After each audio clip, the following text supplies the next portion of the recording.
are so excited to kick off our API Assyrian National Conference today with all of you here with us. Forgive us for the Assyrian delay. This morning we were caught up in Congress with a meeting with Congresswoman Jan Schakowsky. We are so pleased to be here, and without further ado, we'll have more formal welcoming remarks throughout the conference, but I'd like to welcome our first speaker, Ms. Carmen Morad, who is a commissioner in Stanislaus County, to kick off our Advocacy Day. Thank you so much.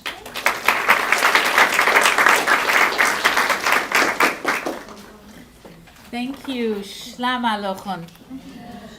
Peace be upon you. Isn't that what that means? What a beautiful way to greet one another, right?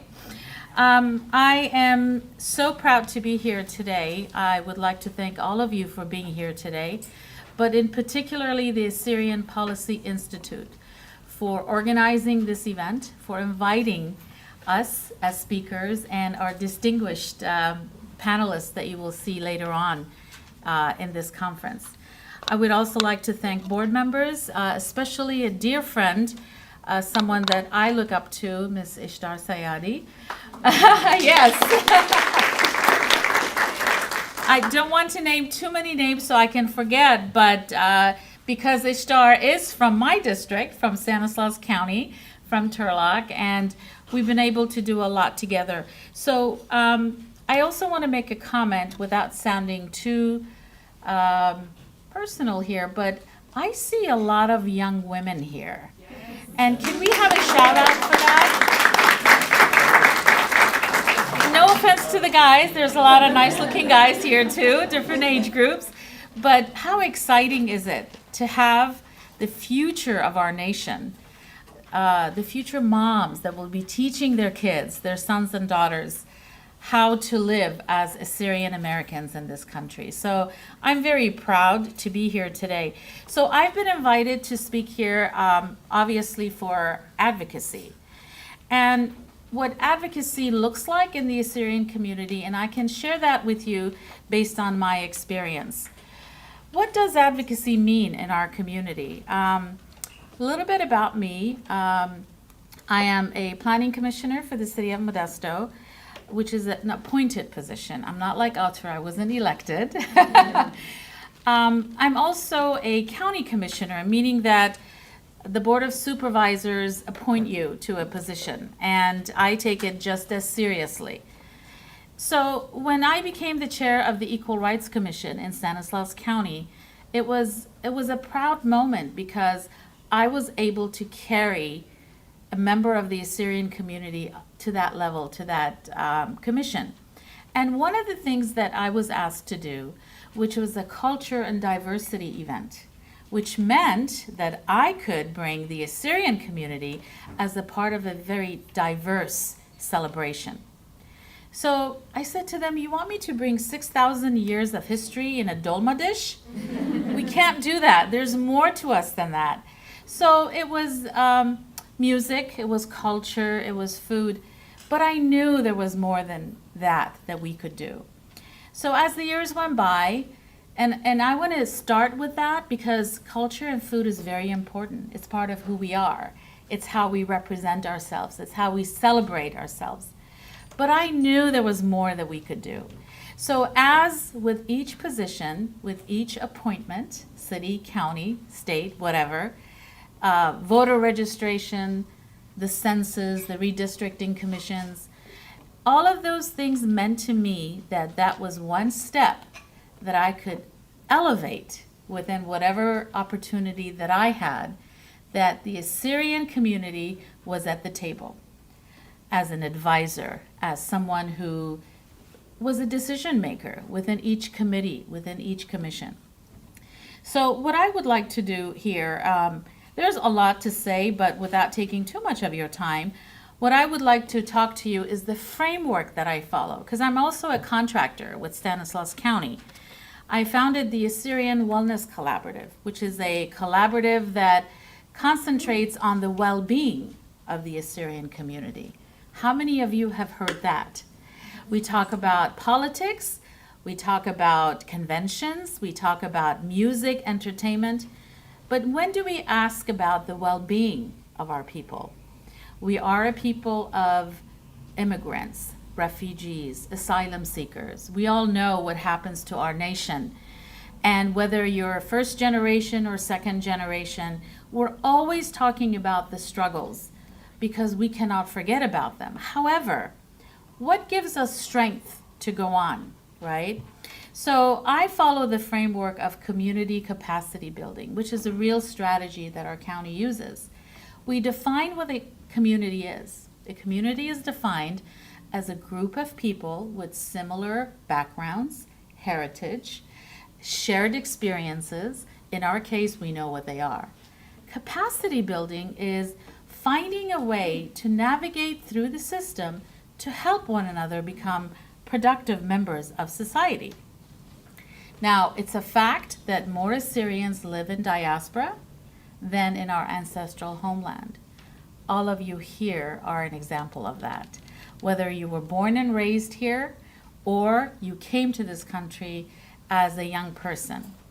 I came here when I was 12 years old. I was fortunate enough to remember home, but I was also, I want to say, more fortunate.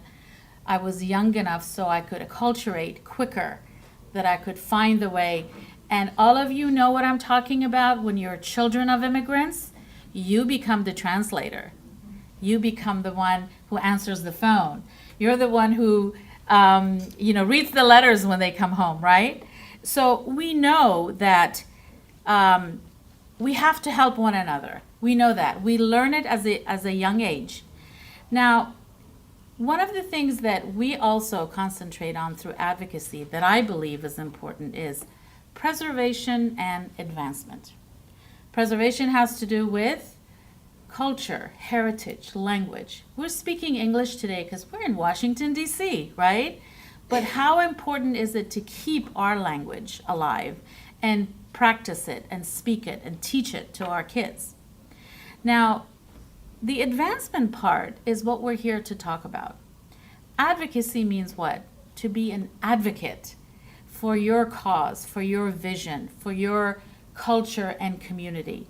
And the settlement in the United States, or I want to say Central Valley, where Ishtar and I are from, and I know Dr. Ariani Shayat will teach us and educate us a lot more in detail on that, because that's what she does as a professor.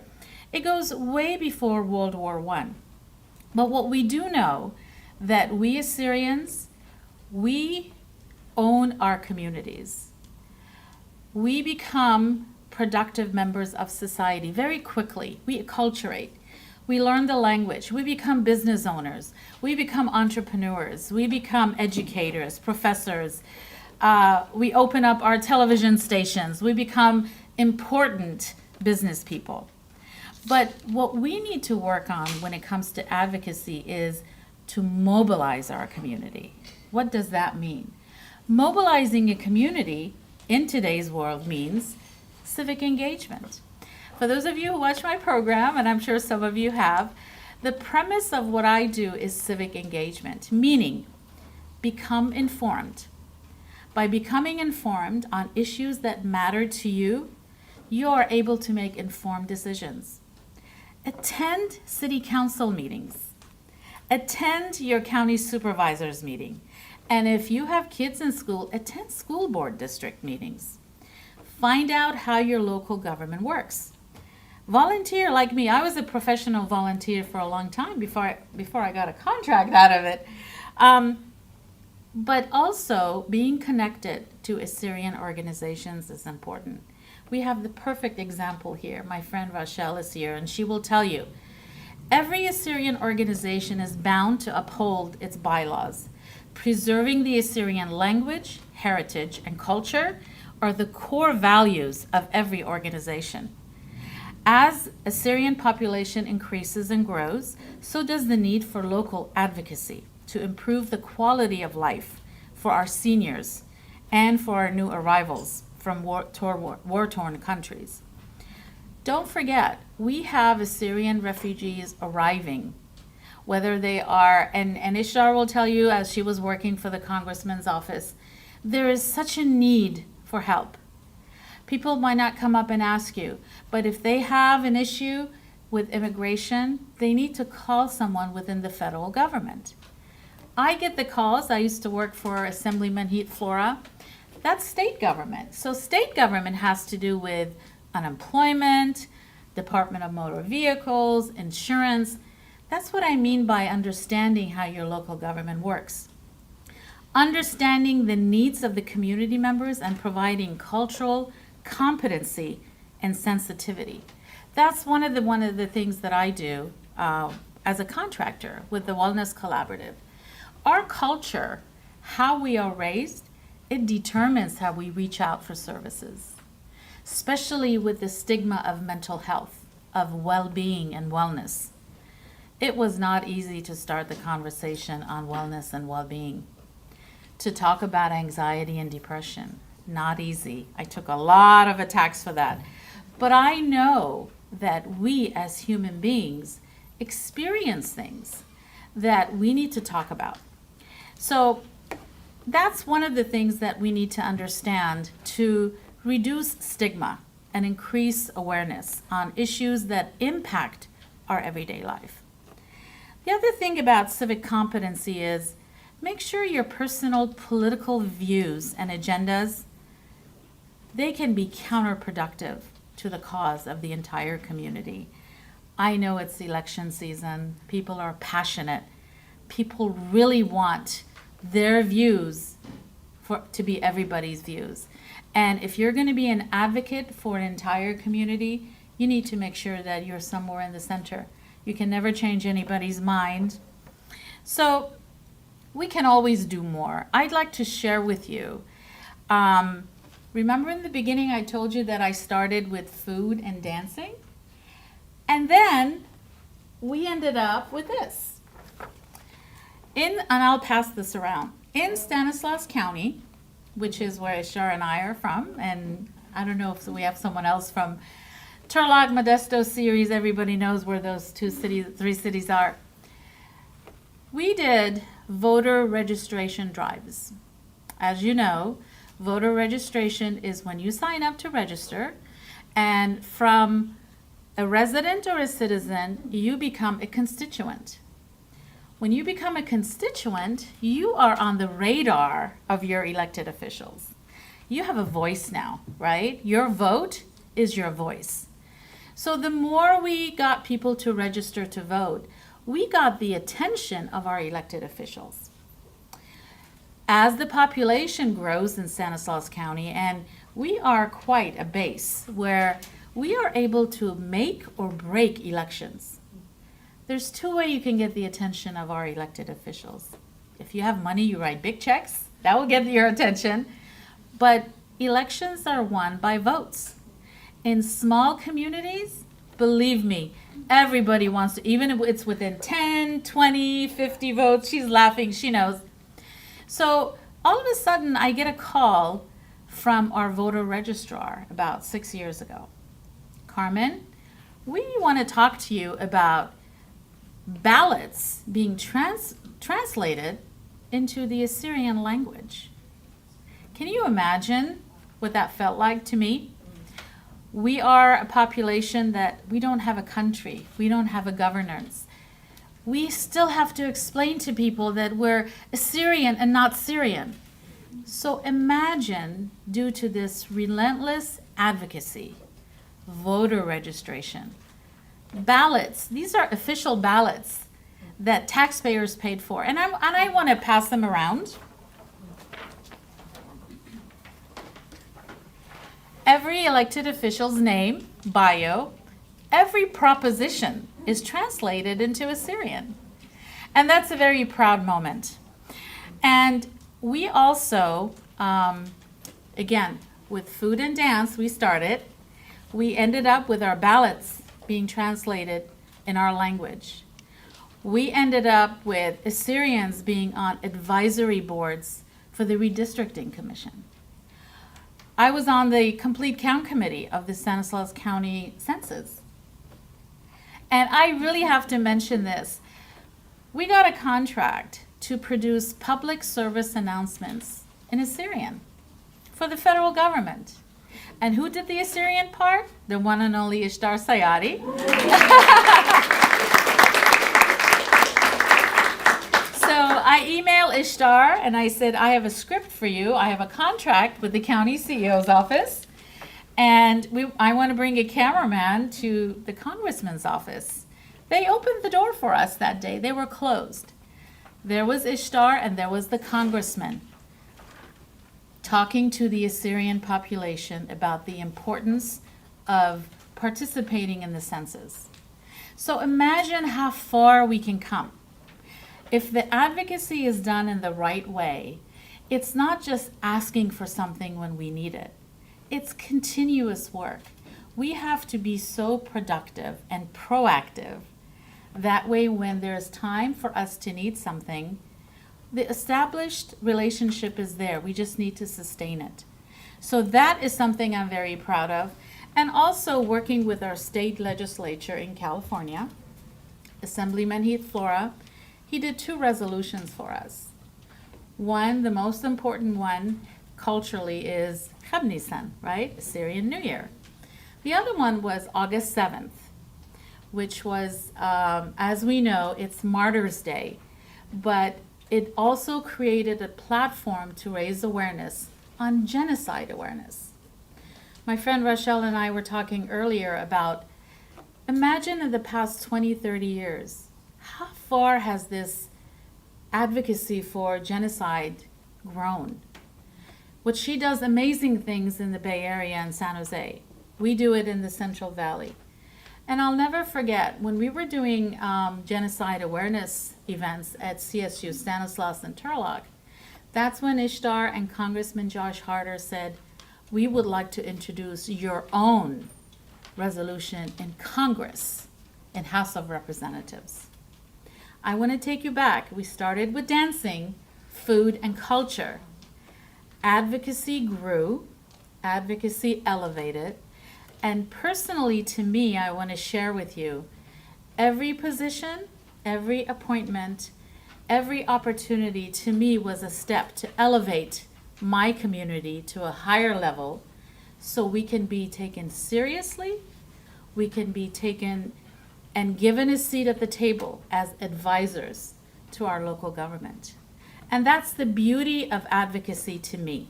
It could mean something different to you all, but I can share with you, when you see these ballots, when you walk into a vote center in Stanislaus County, particularly Turlock, you know Turlock is the epicenter of all Assyrians. Over 120 years of history with Dr. Isaac Adams and his family. In fact, at the end of June, there's going to be an Assyrian genocide exhibition that you will hear more about its organizers in this conference this week, in a few days. So advocacy is important. Be an advocate for your identity, for your heritage, and your culture, and you will see results. And I'm going to end there because I know there's questions. Please go ahead and ask if you have any questions about the ballots, if you have any questions about where you live, if you've attended any city council meetings, and if you see someone gets a proclamation for Filipino Day, Heritage, Asian, as you know, we just had Asian and Pacific Islander Month. Where you live, and I know this is a very diverse group, do you have anything like that where you live? Yes. In your city and your county? You said yes? Who was that? Please share with us. Recently, I'm from Metro Detroit, where there is a predominant Chaldean Assyrian population there, and they recently recognized for the month of April Chaldean month, Chaldean Heritage Month. That's fantastic. That means they went through the city council. Was it a particular organization that did that? I'm not familiar if there was an organization specifically, but it was announced on April 1st, so part of New Year, and it was a great celebration for everyone. That's fantastic. So every year you have to keep up with that. There's opportunities to do it at school district meetings as well. There is a public session time when you can do that. If I happen to be on the Planning Commission at the meeting, and this last year we were, And I took the opportunity to wish everyone a Happy New Year, and I said it in Assyrian. So every opportunity to advocate for your community, take it. But learn how to do more. I think we can always do more. We can learn from those who have done it before us. And if there's a festival, make sure there's a booth for the Assyrian community or the Chaldean community. And it starts with food and dancing. I started with food and dancing. And the more you participate, the more you learn. Read the items on every agenda. Ask questions. Make motions. Make sure your motion is heard and passed. That's how the Assyrian community becomes a serious base in every community. And that's when people start running for office. We have people that we need to support our candidates who run for office. I know we have individuals here who have endorsed and written checks for those campaigns. We must support. We need to have another congressperson other than Anna Ishu. She's been there for quite a while. We need our men and women to run for office. And how do we do that? By making sure there's a support system to make sure that we all know how to do this and how important it is with our peers, associates, and colleagues to be proud of who we are and represent our community wherever we are. Thank you so much.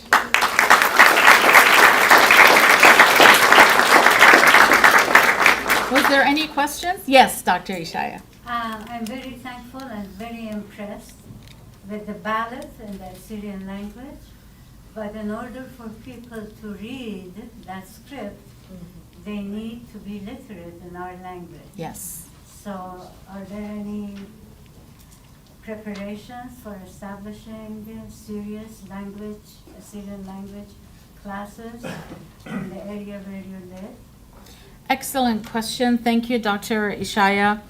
As you know, our churches constantly have schools in our language, whether it's young children or older. We did used to have a class at the Assyrian American Civic Club. That stopped because our teacher retired. However, we did a program, and Ishtar, you were there, with Rabbi Julius, yes, where he created a self-teaching of the Assyrian language, and he gifted it to CSU Stanislaus. And we were there when that event happened and that ceremony. So anyone who wants to learn the Assyrian language on their own, they can do it online through these books and through these videos. And I agree with you, there should be more classes. And the only way to preserve this language is through teaching it, because we speak it at home. But to be literate in it has to take teaching and classes in a systemic, organized way. Yes? Yes, ma'am, and by the way, Hashirutha for this amazing ballot in Surat, which I have yet to read. But I came specifically for the purpose of going through revitalization breakout session and following up on what Ariana said. I'm aware that there have been some efforts to get Assyrian taught in public high schools in Chicago, for instance. Actually, that includes an API of this one. Point is, there are currently textbooks available that, even if they're not the best, they can be used, whether it's Rabbi or Haigo's book, or whether it's Anwar Atto's books, the Shani series from Australia. As long as there's a competent people in the community who get some sort of teaching accreditation or authorization to teach in the public school system, I think it would be very feasible for Turlock to get a Surah taught in school. I mean, I wondered if that has been thought of. Very good question. For credit, Yes. Class, there was a history of it, and it was done in Turlock High School years ago. And right before COVID, the Turlock Adult School actually had a class, and all of its students were non-Assyrians. And they were learning conversational Assyrian. Yeah. But what you're talking about is more of a serious, systemic proposal. Yeah, with the curriculum. with the curriculum and to go through the school board. And that is a very complicated thing to do. At the universities, it's done where they teach it. However, within the school district, that's another story. You mean as a second language or as a real curriculum? I mean as a real curriculum, that's the foreign language you study just as if you were studying Spanish. That's quite a task. And that's when you need to have someone who has the credentials, who has the backup, and who needs to submit and go through the channels at the school districts. Yeah. And to be able to do that. And I'm hoping someone will do it. I hope so. Because the population is there. We have schools in Turlock where we know that there is such a high percentage of Assyrians that identify themselves as Assyrian, because there's a question. Just like with the voter registration affidavit, when it asks, we're not talking about race, we're talking about identity. This is what the census teaches us every 10 years. There's a difference between identifying yourself as your race, your heritage, and your culture.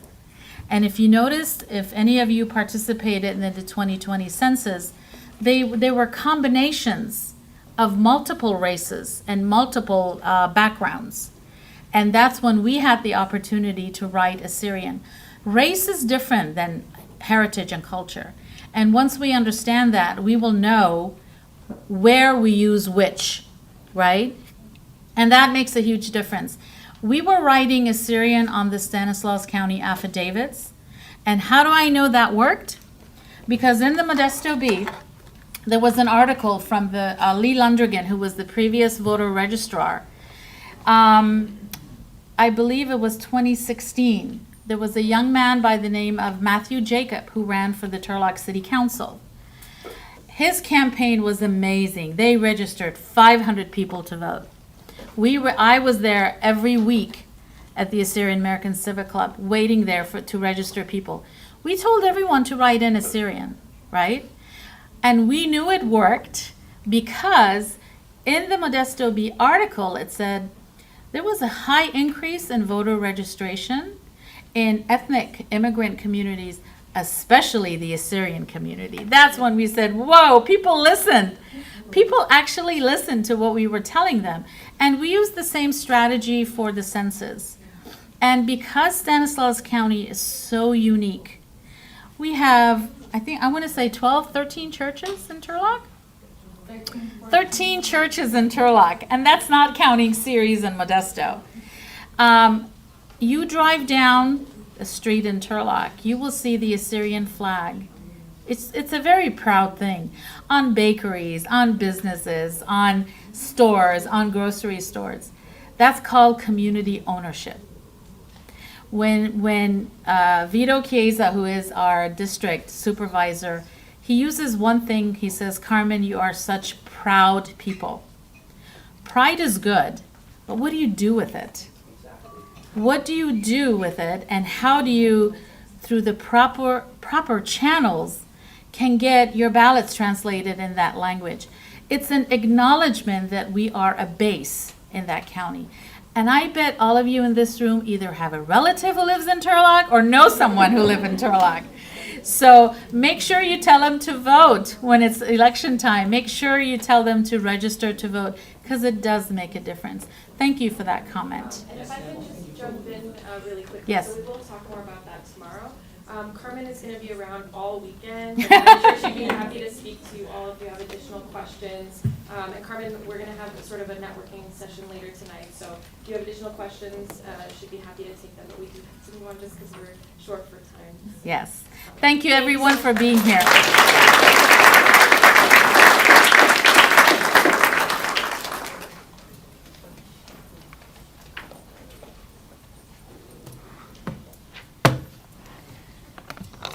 Assalamu alaikum, everyone. Can you hear me? I feel like I have to bend down a little bit.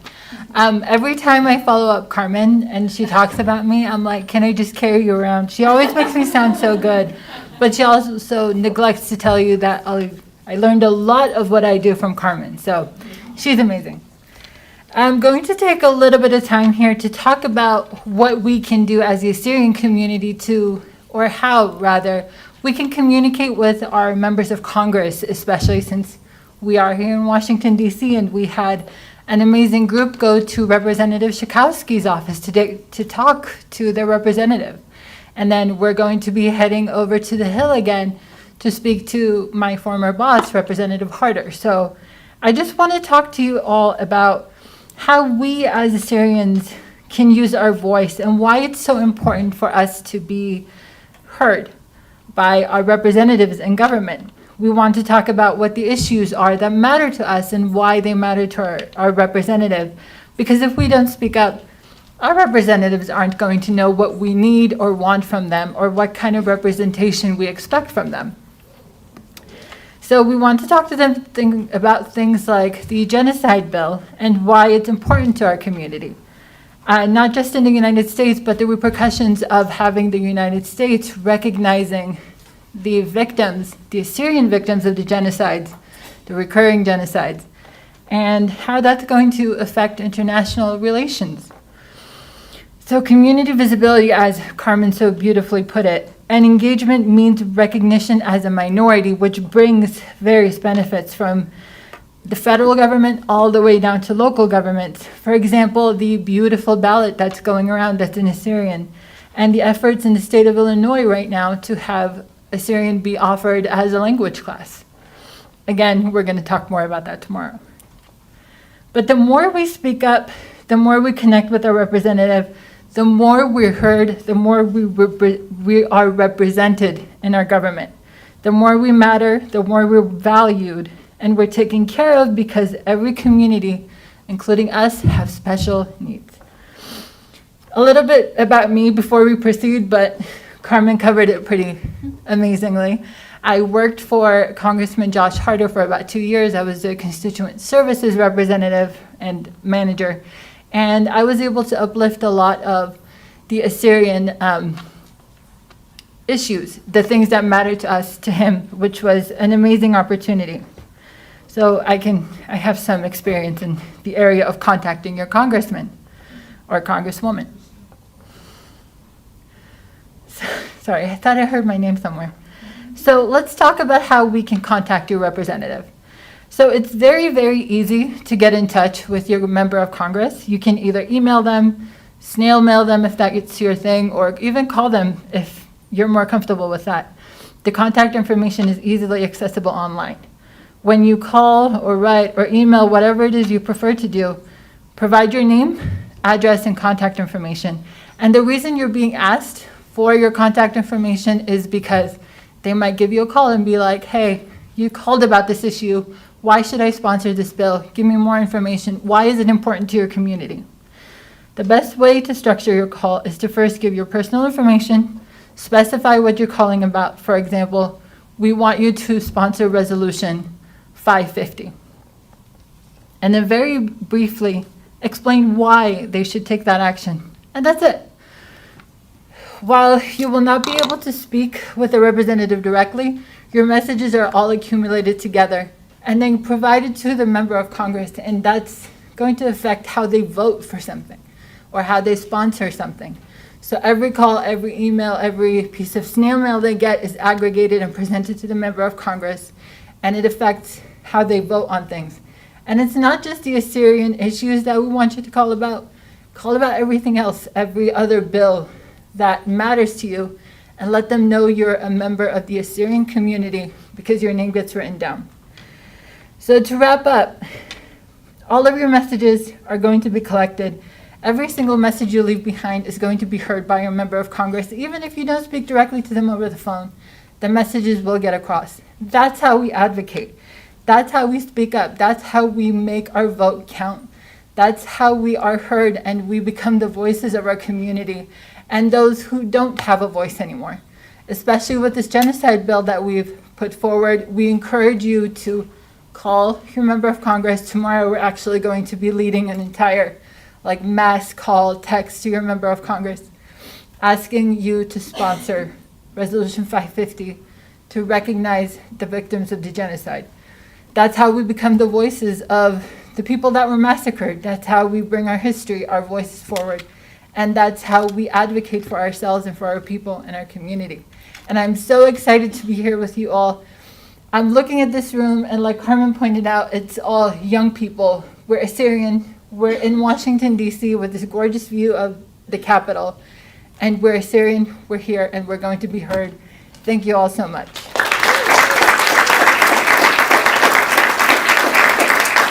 Jim?